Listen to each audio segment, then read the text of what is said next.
Opo, Tatay Ray Ray. O sige, Tatay Ray Ray, magbigay ka naman. Wala kaming alam lahat talaga eh. Sinasabi ko yung totoo eh. Ikaw naman, magbigay ka naman ng proyekto ng Pangulo. Tatay Ray Ray. Kawawa po kami, hindi po namin alam eh. Ikaw naman po, magbigay ka po ng ano, ng proyekto ng Pangulo na nakikinabang tayo. Sige na. Okay. Thank you. Ayan ha. Ayan sinasabi ko eh. Maganda eh, di ba? Eh kasi kami po, hindi na kami manunod ng PTV4. Ha? Kami po, tanungin mo kami anytime. Lilitanyahan ka namin. Lilitanyahan ka namin ng mga ginawa ni Tatay Digong. Yung mga actual to ha. Bibigyan kita ng 10 kahit hindi ako nag-iisip. Bibigyan kita ng 10. Eh ikaw, manunod pa ka. Sinabi na ni Auntie Claire yan. Hindi mo naman original yan eh.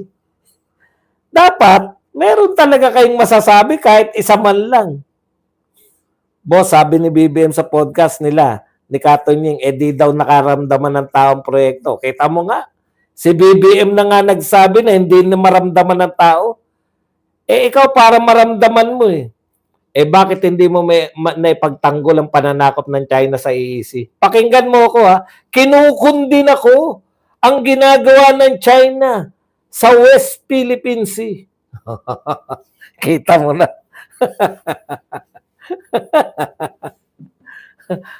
Tatay, how about the oligarchs paying their debts like Lucitan? Wala talaga itong mga to. Kasi papasok ako kay Badong. Yan yung objective niya. Papasok ako dito, expose ko to na pro-China to. Puta, hindi niya in-expect. Kinundinan ni Badong. Wala na nasabi, hindi ako naniniwala sa'yo. Di wag ka maniwala. Puta, basta pro-China ka pa rin.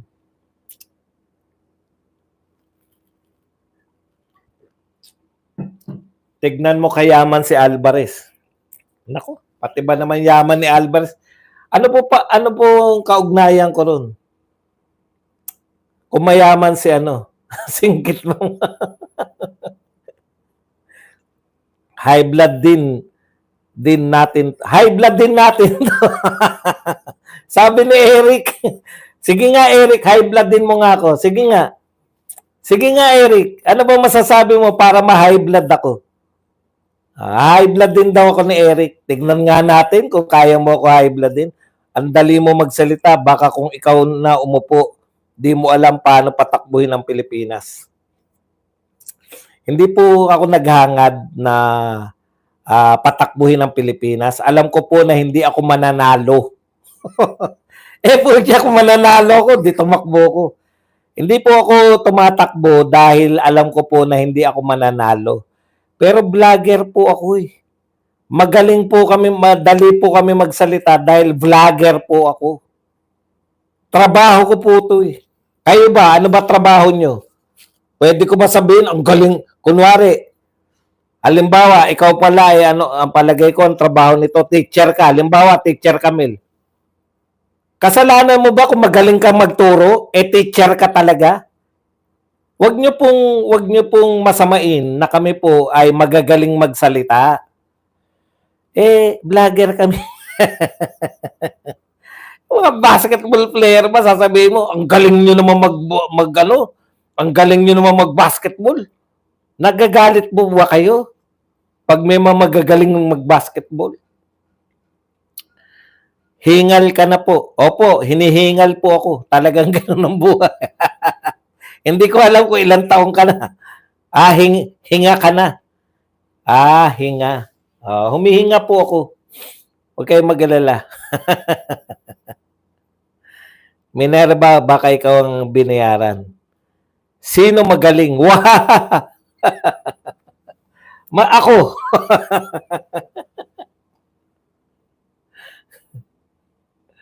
Boss, wala akong sinabi na high blood. Hindi ikaw, may ibang Eric dito. Dito yun Eric sa TikTok. Ansan na si Eric? Eric, akala ko high blood din mo ko. Wala ka namang maisip na pang high blood. Binibola mo lang ang mga tao. Puro kwentong barbero. Ay, hindi po ako kwentong barbero. Kwentong vlogger po to. Bakit yun naman? Ang ganda-ganda na. May laruan tayo eh. Kayo naman. No? BBM, ano po nagawang batas ng Duterte Youth po? Tanong nyo po sa Duterte Youth. Lintik na yan. Pati Duterte Youth. Ako po problema. O kaya mag-research ka. Ba't nyo ako papoproblemahin sa Duterte Youth? Ano yan? Susubaybayan ko mga batas nila? Anak ng pupa. Tanong nyo. Bakit ako poproblemahin ko pa ba yan? Tama, kasing pangit ng mga loyalista, bangag. Sabi na wala, baka kasi alam mo. Alam nyo po, hindi ko po masusubaybayan yung mga party list na yan. Pati ba ng mga party list eh, pinoproblema nyo pa sa akin? May boxing fight si Manny Pacquiao. Opo, kakalabanin niya, champion agad. Bakit po hindi natuloy ang proclamation ng Duterte? Pinagtripan kasi. Pinagtripan ni Garcia. Garcia, bakit ka nagtitrip?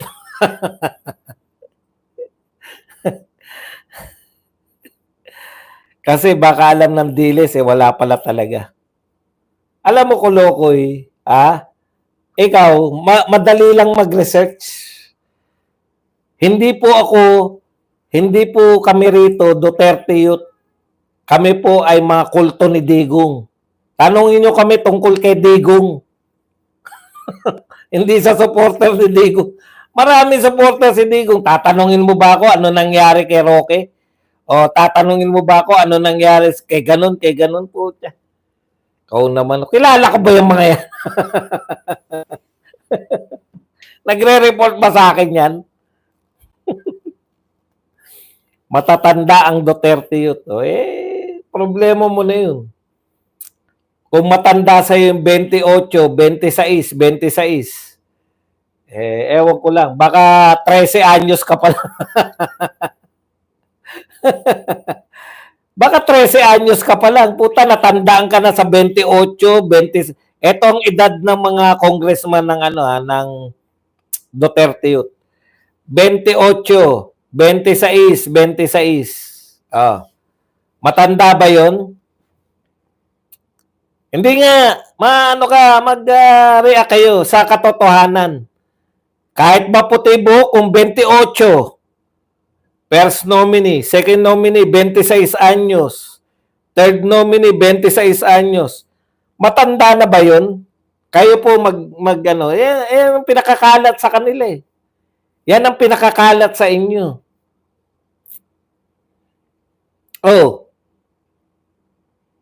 Baka 13 ka pa lang, kaya natandaan ka sa 28. Alam mo ba definition ng youth? Definition ng youth, alam nyo ba yung definition ng youth?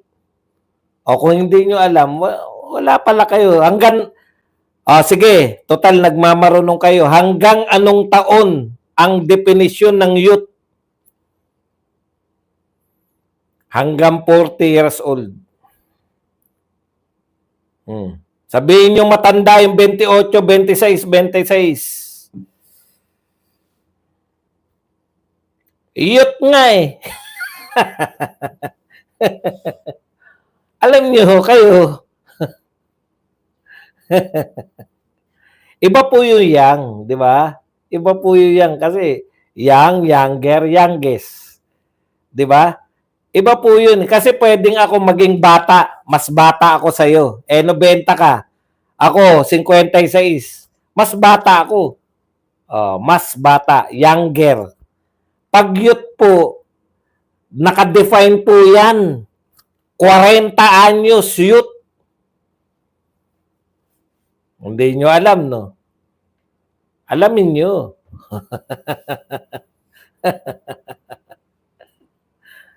Tanga pa ako ngayon. Search nyo. Di ba kayo marunong mag-search? Saang batas ang 40? Definition po, hindi po batas yung 40. Definition po 'yun. Marunong naman kayo mag-Google eh. O kaya mag-ano kayo, mag-grok kayo, grok.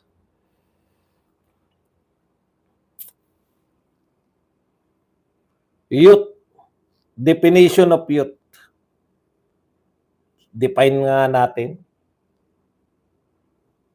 Youth definition. What age? Madali lang mag-search eh. Mga tamad lang 'tong mga 'to. Oh, 'yan. Ayon sa UN, 15 to 21.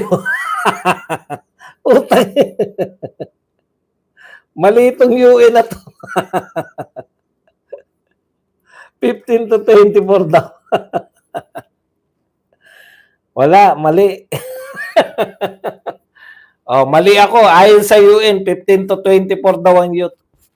Gayot na pa. Gayot na pala yung 40. Oh, ganun po 'yun. Oh, pag nagkamali ka, umamin ka. Ang totoo, 32 lang talaga. Oh, ayan. Naintindihan nyo? Alam ko, 40 eh. Yung pala, sa akin lang yun. Nung 40 anyos pa ako. RA 8444, susundin mo. Gurang. Ayan ha, may batas po na naka-jacket po kayo. Ha? Masama po ba mag-jacket? Kasi ayaw ko na magpalit ng t-shirt. Para mukha naman tayong hindi dugyot. O talagang ganun. Kung mali ako, mali ako. O, di ba? Pero hindi pa mga puti buhok. Kaya 28, 26, 28, 28. World Youth Day, 16 to 35. Iba-iba pala.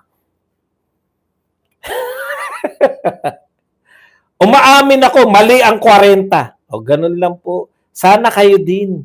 Pag nagkakamali kayo, umamin din kayo. Simple lang, di ba? Pag nagkamali ka, nakita mo, ay mali pala ako. Sorry po.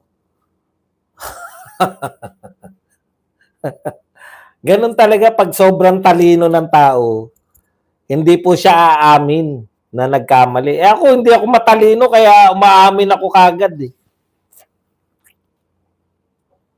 Ikaw ang gumagawa sa aso namin. Gumagawa daw ko sa aso nila. Ano ko, Diyos? Nasa kalendaryo po ang nasa bingo, alam na. Okay na tayo. Sa usapin na youth, wala na bang tanong? Tanong pa kayo. Pala. Still young, life begins at 40. Yun yata yung life begins at 40.